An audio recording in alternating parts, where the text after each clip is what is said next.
Fala galera, beleza? Bom dia, tudo bom? Dormiram bem, descansaram, aproveitaram o final de semana, brincaram muito. O que vocês fizeram de bom aí?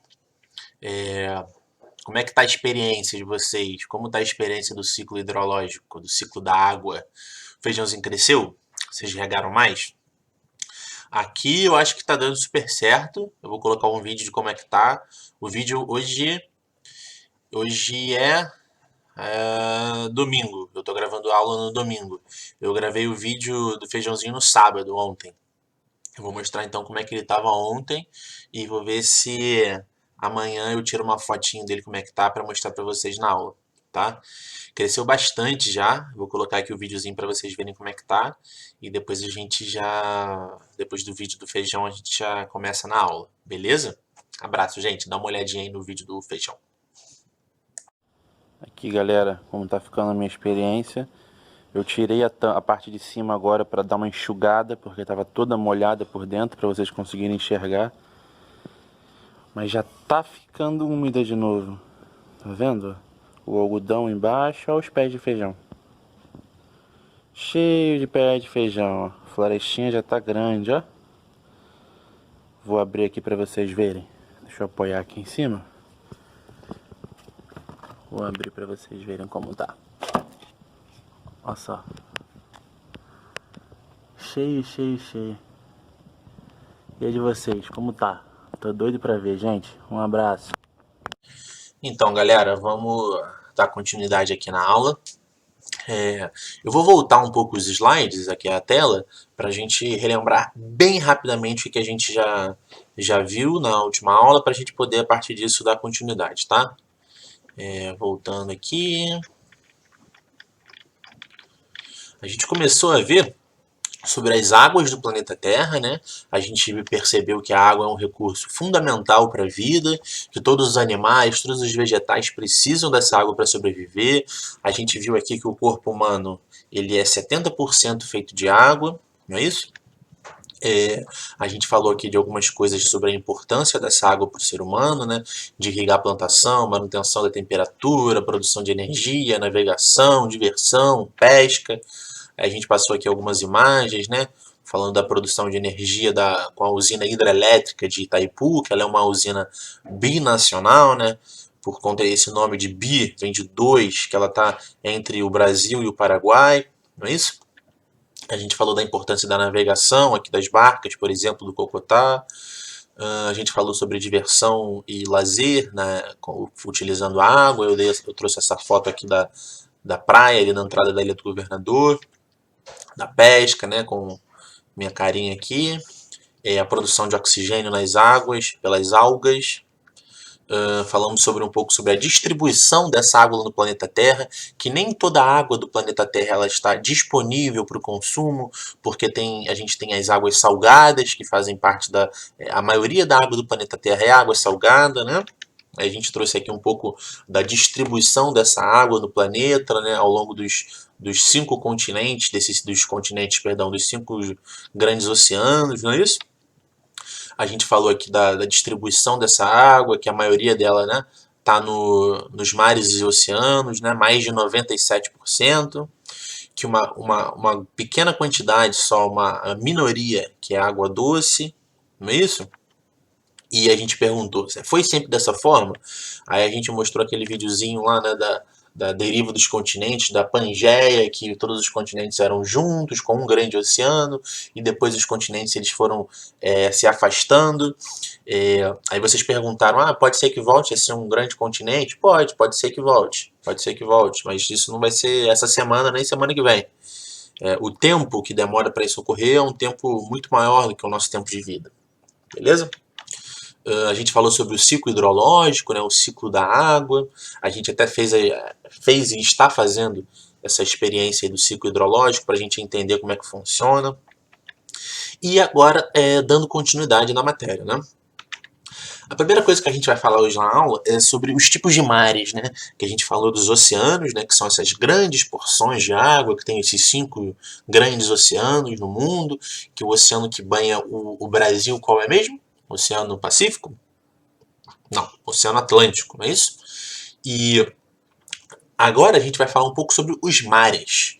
Que o mar nada mais é, eu coloco aqui, ó, mares nada mais são do que as porções do oceano que estão em contato direto com o continente, que estão em contato direto com a Terra, beleza? Aqui eu trago, deixa eu pegar aqui a canetinha, eu trago 3 tipos de mares, ó, o mar aberto, o mar continental e o mar fechado, beleza? Então a gente tem um grande oceano.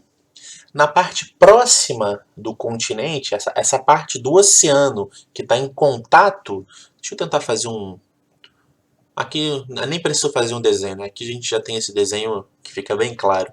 Aqui, ó. Aqui é tudo oceano. Oceano, oceano, oceano, oceano, oceano. Mas a parte que está próxima ao continente, próxima à Terra, a gente chama como de mar. Mesma coisa, ó. Oceano aqui. A parte que está próxima à Terra a gente chama de mar. Só que a gente consegue perceber, deixa eu ver como é que faz para apagar isso aqui. Borracha. A gente consegue perceber que tem 3 tipos de mar nessas imagens aqui, ó. Se a gente olhar com um pouco mais de calma e atenção, a gente percebe, ó, aqui é mar, aqui é mar, também, aqui também é mar. Só que a gente consegue perceber uma diferença entre eles, olha. Aqui é um mar que tem essa abertura toda para o oceano, que a gente chama como? Ó, mar aberto. Vamos ver a definição. Aqueles que se comunicam diretamente com o mar, como o mar territorial brasileiro. Aqui está errado, ó. Vamos corrigir isso aqui, não é com o mar, é com o oceano, beleza? Desculpa.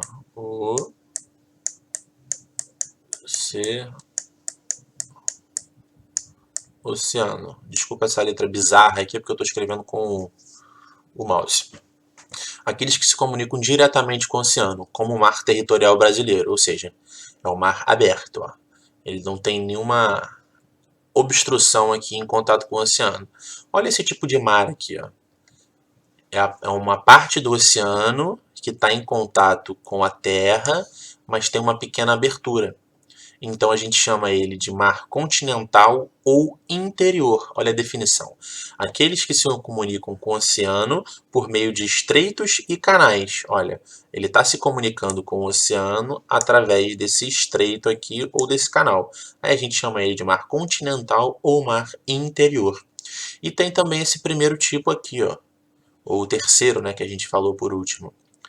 É um mar, só que ele não tem conexão com o oceano. Ele tem água salgada, só que ele não tem conexão com o oceano. Eles são grandes porções de água salgadas sem conexões com o oceano. Então eles são chamados de mares fechados.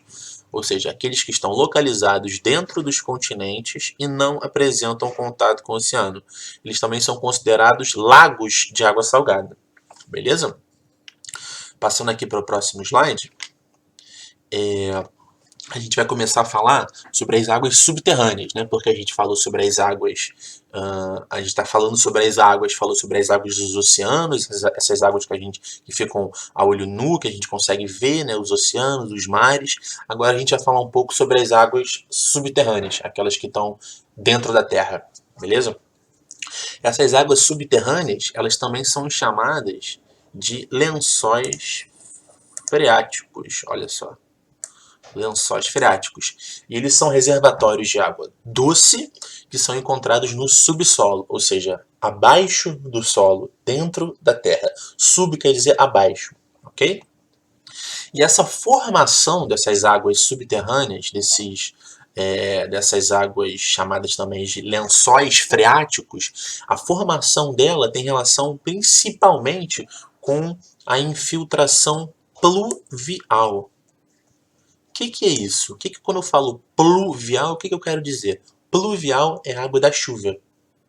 Fluvial, com F, água dos rios. E pluvial, água das chuvas. Ou seja, A formação dessas grandes bacias subterrâneas, elas são dadas principalmente pela água das chuvas que infiltram no solo. Eu trago esse desenho aqui do ciclo da água, ou também, como é que é o outro nome? Ciclo hidrológico, que eu trouxe nos slides anteriores, para a gente relembrar como é que funciona isso aqui. Aqui a água evapora, né, através da força do Sol, que vai esquentando a água, né, o Sol agita as moléculas da água, elas se esquentam e evaporam. Evaporou, começa a acumular a água nas nuvens, pesa, e é o que a gente chama de precipitação, ou seja, a chuva. A chuva na geografia a gente chama de precipitação. E essa precipitação, essa chuva, ela quando cai na superfície da Terra, uma parte dela ela escoa por cima da Terra, olha só, escoamento superficial, né? Aqui, ó, escoamento superficial por cima da Terra, e outra parte, olha como a gente colocou, aqui, ó, ela infiltra. Tem a infiltração que vai para debaixo da Terra. Vocês estão vendo aqui?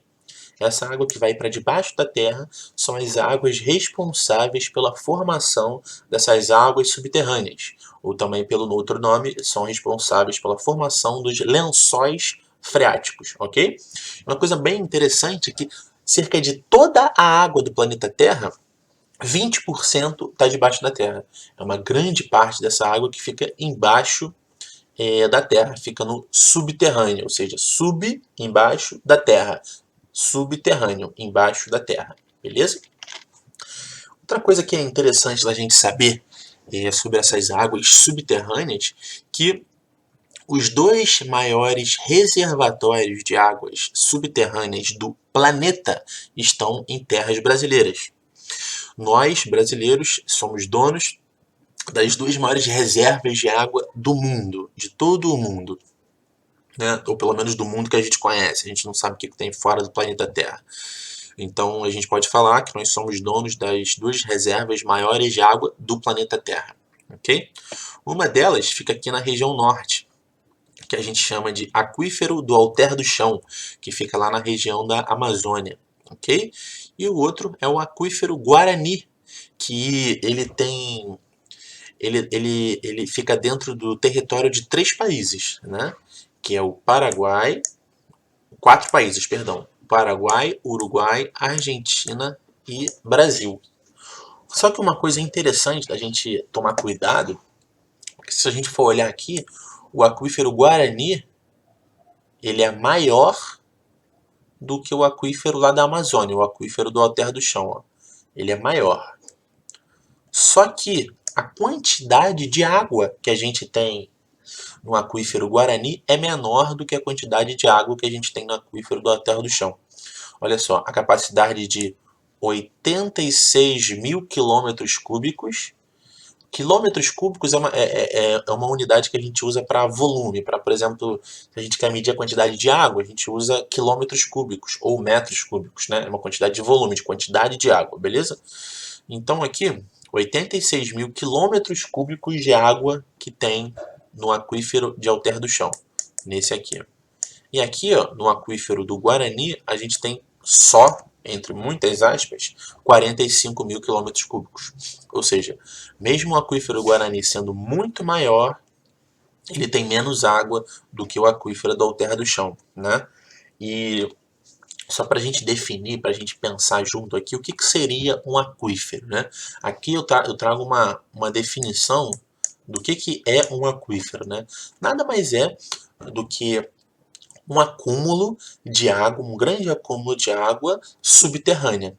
Só que como é que é? Essa água ela tá lá como se fosse dentro de umas cavernas, tem um grande espaço e aí fica cheio de água? Não, não é assim. Essa água ela fica dentro das pedras. As pedras, tem algumas pedras que elas são permeáveis. Né? Elas permitem a passagem da água por dentro dela. A água fica dentro dos poros dessas pedras. E uma coisa para a gente já começar a se acostumar, aqui na geografia a gente não fala a palavra pedra, a gente chama a palavra rocha. Beleza? Vamos aos pouquinhos tentar adequar esse vocabulário, né? Eu estou falando pedra aqui como num primeiro momento, mas aos poucos a gente vai começar a falar só a palavra rocha, ok?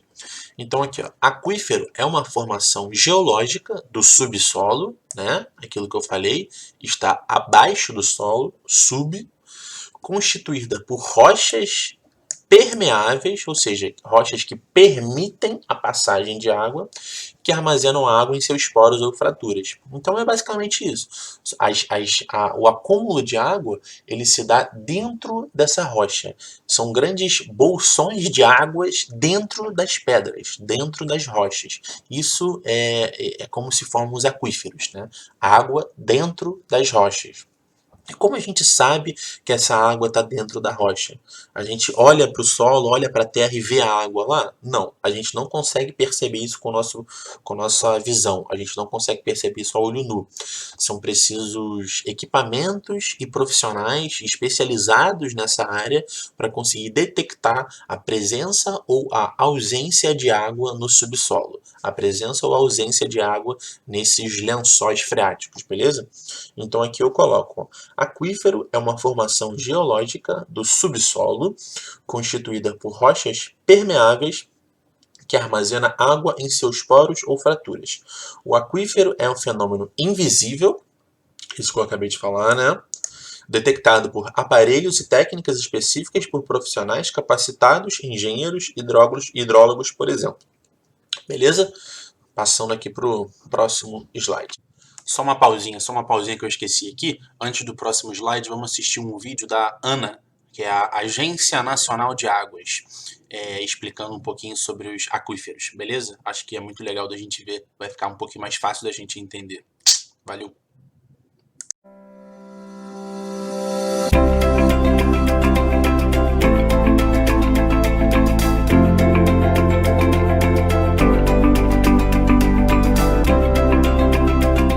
Você sabe o que é um aquífero? É uma reserva de água embaixo do solo, abastecida pela chuva e funciona como uma espécie de caixa d'água que alimenta os rios. No período de chuvas, a água escoa pela terra e se deposita nesses reservatórios. Depois, eles liberam a água que vai abastecer os rios, principalmente na época da seca. Os aquíferos contribuem para que boa parte dos rios brasileiros sejam perenes, ou seja, não sequem no período da estiagem. Eles são classificados de acordo com o tipo de porosidade e a pressão a qual estão submetidos.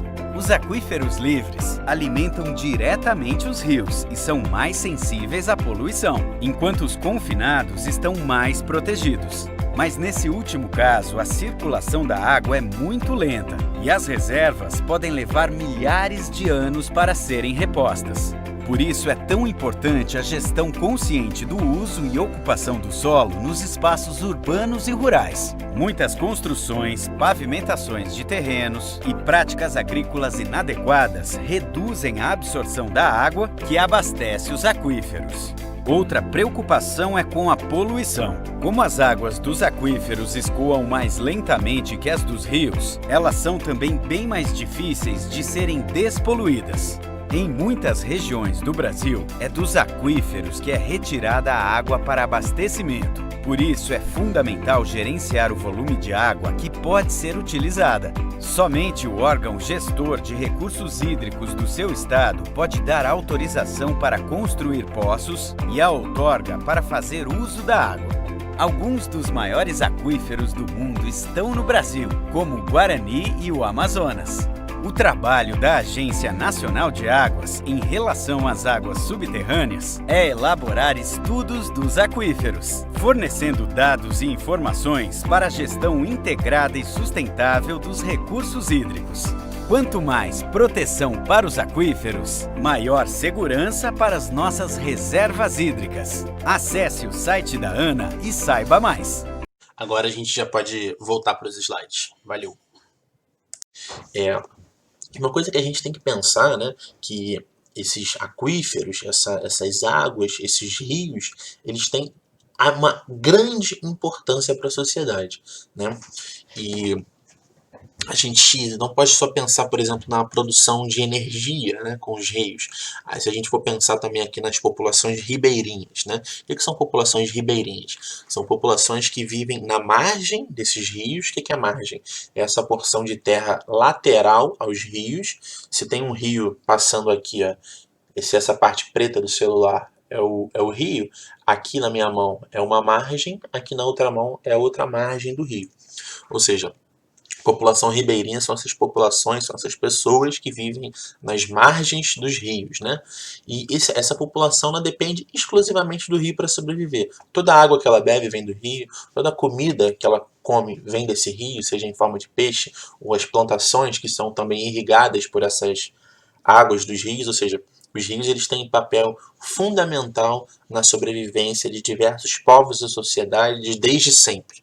Desde os primórdios, dos homens das cavernas, eles sempre buscavam se alojar, buscar acampamento, buscar abrigo em locais próximos aos rios. Se a gente for fazer uma retrospectiva histórica da ocupação do planeta Terra, a gente sempre vai ver que as áreas próximas aos rios foram as áreas que foram ocupadas primeiras, né? Foram ocupadas primeiramente, justamente pela importância que os rios e que a água tem para os humanos e para todos os tipos de animais, beleza? E continuando aqui falando sobre os rios, a gente vai estudar um pouquinho sobre as partes dos rios, né? Como é que é o nome que se dá, que a gente já começou a falar aqui de margem, falar da margem esquerda, da margem direita, onde nasce o rio. Então aqui eu trago essa imagem, olha, com alguns nomes. Aqui a gente vê a montanha, né, onde está nascendo o rio. Então a parte onde nasce o rio a gente chama de nascente. A parte onde o rio desemboca no mar, ou em outro rio, ou numa lagoa, a gente chama de foz. É a foz do rio, é a parte onde o rio termina, aí entre aspas, né? Tem vários nomes aqui, mas nem todos eles a gente vai precisar saber nesse momento aqui no nosso sexto ano, beleza? O principal aqui que a gente vai precisar ter na nossa mente é a nascente e a foz do rio, ok? Outra coisa importante da gente entender aqui quando a gente está falando das partes de um rio é o conceito de montante e jusante. Eu coloco aqui, ó, montante e jusante. Montante é tudo aquilo que está acima de um ponto de referência no rio. Vamos pegar essa imagem aqui para ficar muito fácil de entender. Essa árvore aqui, ó, vou dar um número para ela aqui só para a gente facilitar. Árvore 1 e árvore 2 e árvore 3. Beleza? Meio zoneado assim, mas a gente vai conseguir. A árvore 1, ela está a montante ou a jusante da árvore 2? Vamos olhar a definição, ó. Jusante, tudo que está abaixo do ponto de referência de um rio. Montante, tudo que está acima de um ponto de referência no rio.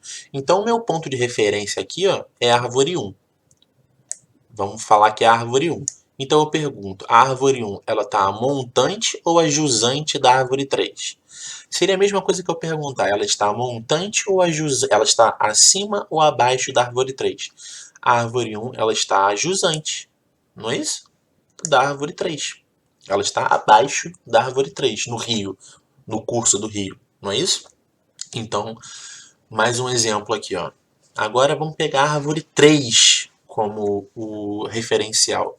A árvore 3, ela está a montante ou a jusante da árvore 2? Ela está jusante também. Ela está abaixo da árvore 2. Agora aqui, ó, a árvore 2, ela está a montante ou a jusante da árvore 1? Ela está a montante, ela está acima da árvore 1. Beleza? Então esse nome aqui que a princípio parece muito complexo, muito difícil, montante e jusante, nada mais é do que acima e abaixo, ok? Eu pergunto aqui, ó, essa pedra aqui, essa rocha, ela está a montante ou a jusante da árvore 2? Ela está jusante da árvore 2, porque ela está abaixo. Essa montanha aqui, ela está a montante ou a jusante da árvore 2? Ela está a montante da árvore 2. Ela está acima no curso do rio. Beleza? Então aqui, ó, um rio corre das partes mais elevadas do relevo para as partes mais baixas do relevo. Isso é óbvio, ele vem correndo de onde é mais alto para a parte mais baixa do relevo, né?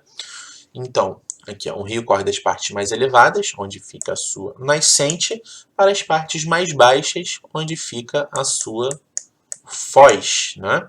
Que pode ser junto a um oceano, a um mar, a um lago, a outro rio, beleza? Dando continuidade aqui, ó. Aqui eu trago outro desenho de um rio para a gente continuar entendendo aqui como é que funcionam essas partes dos rios, né? Uma coisa muito importante da gente entender que o volume de água do rio, ou seja, se ele vai ter mais água ou menos água, vai depender principalmente pelas variações que a gente tem das chuvas ao longo dos anos. Ao longo do ano. Se a gente tem um ano mais chuvoso, com mais chuva, esse rio vai ter um volume maior de água. Não é? Se a gente tem menos chuva durante o ano, esse rio vai ter um volume menor de água. Porque uma das principais coisas que abastecem os rios de água são as chuvas. Beleza? Eu coloco aqui, ó. O volume das águas do rio sofrem variações ao longo do ano. Os rios não são sempre abastecidos apenas por suas nascentes, né? Aqui, ó, a nascente. Ele não é abastecido somente pela nascente. Ele é abastecido aqui pela imagem que eu trago, ó. A chuva. Ó, aqui, ó. A chuva caindo em cima das montanhas, chuva caindo em cima dos rios.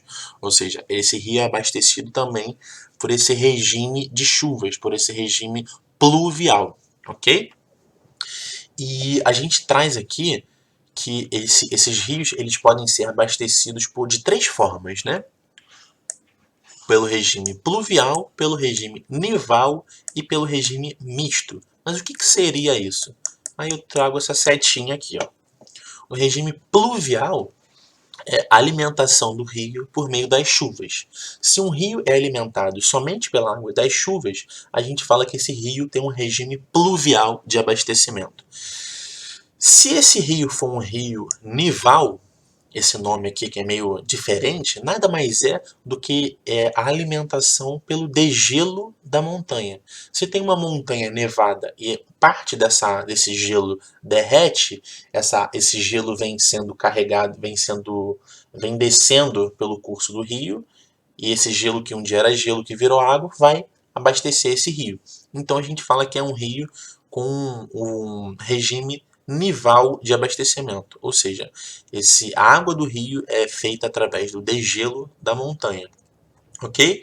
E tem também o rio misto, que ele é tanto alimentado pela água das nascentes, né, das chuvas, e também pela água do degelo. Um rio bem famoso que a gente tem aqui no Brasil, que ele tem um regime misto, é o Rio Amazonas, né?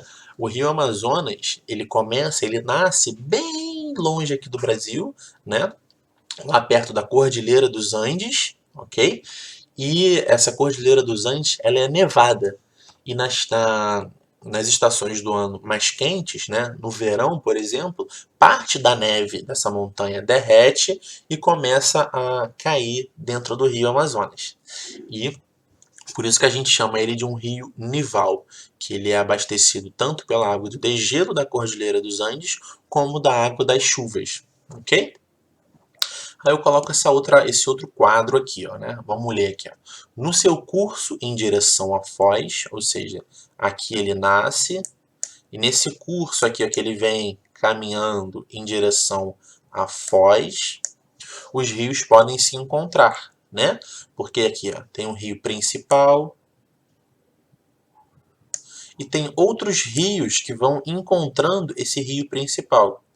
Esses rios que vão encontrando os rios principais, eles são chamados de afluentes ou subafluentes, né?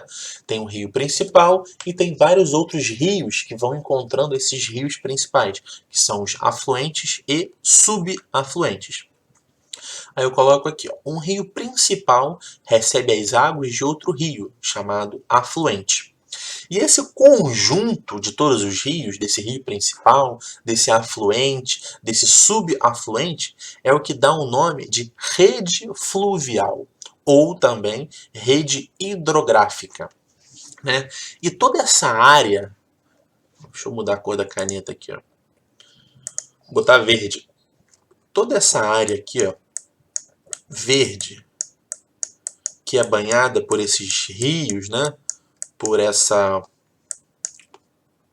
conjunto de rios, por essa rede pluvial ou essa rede hidrográfica, que é a montanha também, toda essa parte que é banhada pela água desses rios, dessa rede, é chamada de bacia hidrográfica, né? E essas bacias hidrográficas, elas são divididas pelo topo da montanha. Na próxima imagem vocês vão conseguir entender bem. Olha só. Aqui, ó, em vermelho, olha o topo da montanha, né? Então aqui a gente tem a bacia do rio A, que eu dei esse nome aqui, ó. Esse aqui é o rio A, esse aqui é o rio B. Esse lado da montanha aqui, ó, esse lado aqui em vermelho, ele vai receber influência desse rio B? Não. Por quê? O que a gente falou? Que o rio ele corre da parte mais alta para a parte mais baixa. Então, não tem como a água desse rio subir essa montanha, né? Ela vai só descer a montanha. A água vai cair na parte alta da montanha, uma parte vai cair para esse lado. Deixa eu apagar essa setinha aqui que eu coloquei só para vocês entenderem, ó. Toda a água dessa parte da montanha, da bacia hidrográfica do rio B, vai cair para esse lado. Por quê? Porque a água corre da parte mais alta para a parte mais baixa, olha. Ó, a água dessa montanha aqui vai correr para cá, vai correr para cá, vai correr para cá. E toda essa água vai alimentar esse rio B. Beleza? E toda essa área aqui em verde, ó, que é alimentada por esse rio B, ó, toda essa área em verde alimentada pelo rio B, a gente chama de bacia hidrográfica do rio B. Ou sei lá, se o nome desse rio fosse, sei lá, Trombeta. Bacia hidrográfica do rio Trombeta. Se o nome do rio fosse João. Bacia hidrográfica do rio João. É toda a área que é irrigada por esse conjunto de rios do rio B, né? O rio principal, os rios afluentes e os rios subafluentes. E aqui a gente tem a bacia hidrográfica do rio A. Toda essa água que cai aqui, ó, nesse divisor de águas, nessa montanha, para esse lado de cá, faz parte da bacia hidrográfica do rio A. Então vamos dar uma olhada aqui na definição, olha. A bacia hidrográfica é usualmente definida como a área na qual ocorre a captação da água. Olha, aqui, ó, nessa montanha, toda essa área aqui, ó, tá tendo a captação de água. Aqui é a montanha, né? Outra montanha e o rio passando aqui no meio. A água vai cair aqui e vai escorrer para cá, vai ser captada para esse rio. A água vai cair aqui, vai escorrer para cá, vai ser captada por esse rio. Toda essa área entre uma montanha e outra, onde está esse rio, toda essa área onde é banhada por essa água desse rio, a gente chama de bacia hidrográfica do rio tal, do rio A, do rio B, dependendo do nome do rio. Beleza? Aqui, ó. A bacia hidrográfica é usualmente definida como a área na qual ocorre a captação de água, né, a drenagem, para um rio principal e seus afluentes devido às suas características geográficas e topográficas. O que são essas características geográficas e topográficas? Justamente a inclinação, né? Porque se fosse plano, se fosse reto, a gente não teria esse acúmulo de água no meio do rio, né? A água ela ficaria, não seria jogada justamente para o meio do rio. Por isso que a gente fala que depende dessas características geográficas, de ser inclinado, de ter essa montanha, para a gente ter essa formação aqui da cadeia da bacia hidrográfica, beleza? E eu coloco aqui, ó, o que separa uma bacia de outra são os divisores de água, né? Justamente aqui, ó, deixa eu ver se eu consigo apagar tudo isso aqui. Olha, o que separa uma bacia de outra, aqui ó, a bacia A e aqui a bacia B, é o nome que a gente deu, né? O que está separando uma bacia da outra? Justamente o topo da montanha, ó. O topo da montanha. A chuva vai cair aqui. Vamos aqui, ó, chuva em azul caindo aqui. Chuva, chuva, chuva, chuva, chuva. O que cai desse lado aqui escorre para cá, né? O que cai do outro lado, cadê aqui? O que cai do outro lado do divisor de águas, né? Esse topo da montanha, vem para a bacia A. Vamos supor que aqui a gente tivesse outro rio passando, ó. Um rio passando, descendo a montanha. E aqui, ó, toda a água que cai desse lado aqui da montanha, desse divisor de águas, seria, sei lá, de uma bacia C. De uma bacia hidrográfica C, a bacia hidrográfica de outro rio. A gente teria que dar outro nome, porque a água está caindo aqui desse lado e escorrendo, descendo a montanha para esse rio C. Ok? Passando aqui o slide, galera.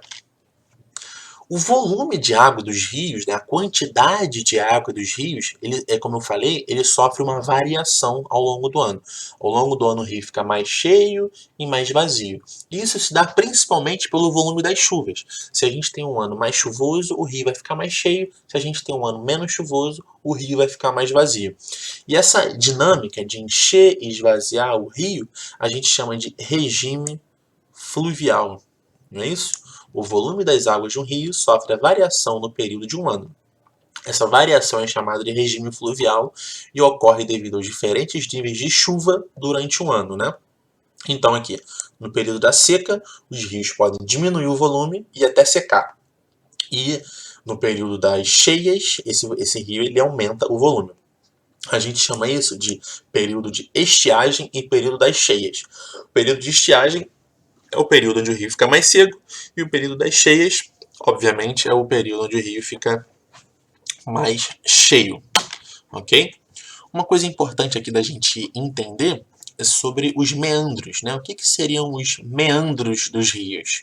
Meandros nada mais é do que essas curvas que os rios fazem. Vocês já repararam que a maioria dos rios eles andam em curvas, nunca é uma linha reta? Tem até rios em linha reta, mas a maioria deles são fazendo essas curvas que ficam tão bonitas, né? E essas curvas, e esses meandros que os rios fazem, eles vão acarretando mudanças nessa paisagem, né? Se a gente puder observar aqui com cuidado, olha só. Aqui o curso que o rio vai fazendo, aqui a água vai fazendo, olha. Repara essa área aqui, ó. Vocês conseguem ver o que é isso aqui? Isso aqui é como se fosse um acúmulo de terra no canto do rio. Aqui, a gente também tem um acúmulo de terra no canto do rio. Se a gente olhar com calma, com um pouco mais de cuidado, a gente vê que aqui também tem esse acúmulo de terra. Aqui também tem esse acúmulo de terra. Aqui, bem lá em cima, também tem... Opa, ficou grande demais, deixa eu apagar. Aqui também tem esse acúmulo de terra no canto do rio. E uma coisa interessante da gente observar, que esse acúmulo de terra, ele está sempre na parte de dentro da curva. Olha, aqui é a parte de dentro da curva e aqui é a parte de fora da curva. Olha só, a parte de dentro... na parte de dentro da curva, na parte de dentro da curva e na parte de dentro da curva. Por que isso acontece? Olha, aqui a água vem com mais força. Ela vem fazendo esse trajeto aqui, com mais força, com mais força, com mais força. E sempre batendo nas paredes dos rios. E aqui, onde ela passa com menos força, ela vai acumulando terra, acumulando terra, acumulando terra. Ou seja, em uma margem do rio, ela vai tirar terra, ela vai tirando terra, porque ela vem com mais força, e na outra margem ela vem acumulando terra, porque ela vem com menos força. Então é importante a gente entender isso. Um lado do rio por conta desses meandros, vai sempre acumular terra e no outro lado vai sempre tirar terra. Essa expressão que a gente fala, tirar a terra, na geografia a gente chama de erosão. Esse transporte dessa terra ou desse sedimento que a gente chama aqui na geografia, a gente chama de erosão. Erosão é o transporte do sedimento em um rio, beleza? Então é bem simples a gente perceber isso. Na parte de dentro, na parte de fora da curva, não acumula sedimento. Na parte de dentro da curva do rio, acumula sedimento. E esse acúmulo desse sedimento, esse acúmulo de terra, é o que a gente chama de assoreamento. Quando a gente fala que um rio está assoreando ou que está assoreado, é que ele está acumulando muita terra dentro dele, muito sedimento, muita matéria dentro dele, e ele vai perdendo a força. Imagina que um rio ele tem um espaço desse tamanho aqui para passar, a água vai passando e vai acumulando terra. Esse espaço aqui vai ficando cada vez menor e esse rio vai ficando com cada vez menos água, né? Até a hora que ele acaba. Ele fica tão assoreado que ele não existe mais. E isso é uma coisa que a gente tem que pensar, uma grande preocupação que a gente tem que ter, de ter sempre vegetação nas margens dos rios.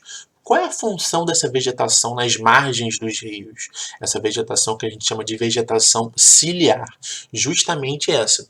Fazer com que essa terra, esse sedimento que tem nas encostas, que tem nas margens, não caiam dentro do rio e que não causem assoreamento no rio, né? Que não façam com que esse rio fique completamente entupido, né? Entre aspas. Vamos olhar essa imagem aqui, ó. Aqui, ó, vou colocar aqui, ó.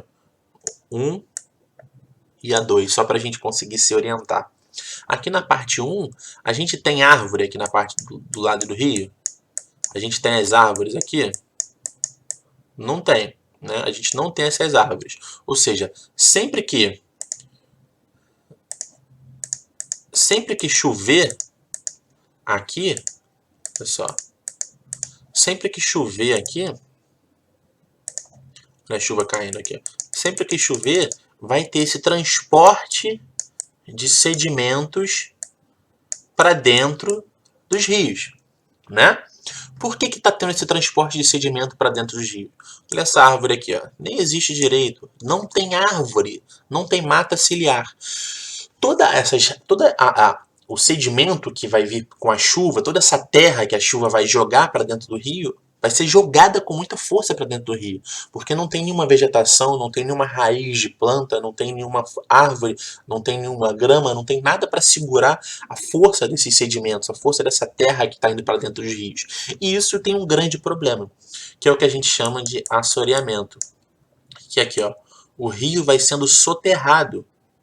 Toda a terra que está fora do rio vai sendo jogada para dentro dos rios. Isso é muito grave, porque o rio simplesmente pode deixar de existir. Aqui, ó, já na imagem 2, olha só como é que está a margem dos rios. Está completamente cheia de floresta, de mata, né? O que a gente chama de mata ciliar, essa mata que fica nas margens dos rios. E a importância dessas matas ciliares é justamente fazer com que esses sedimentos que ficam nas encostas não vão para dentro do rio. E esse rio continua a percorrer o seu percurso, o seu caminho livremente. E não há o fenômeno de assoreamento quando tem essa vegetação na margem do rio, beleza? Por isso que é tão importante a gente estar sempre preservando as florestas nas margens dos rios. Beleza, gente? Então, deixa eu mudar aqui a tela. Então a gente chegou ao fim de mais uma aula. Eu espero que vocês tenham gostado, eu espero que vocês tenham visto sentido nisso que a gente aprendeu, que vocês consigam entender realmente a importância das águas, da preservação das águas, desse bem tão importante para a nossa sobrevivência enquanto espécie e para todas as outras espécies no planeta Terra. Então vamos conversar um pouquinho aí no chat, tirar as dúvidas, e é isso, galera. Sempre muito bom estar aqui com vocês. Um abraço aí em todo mundo. Tchau, tchau.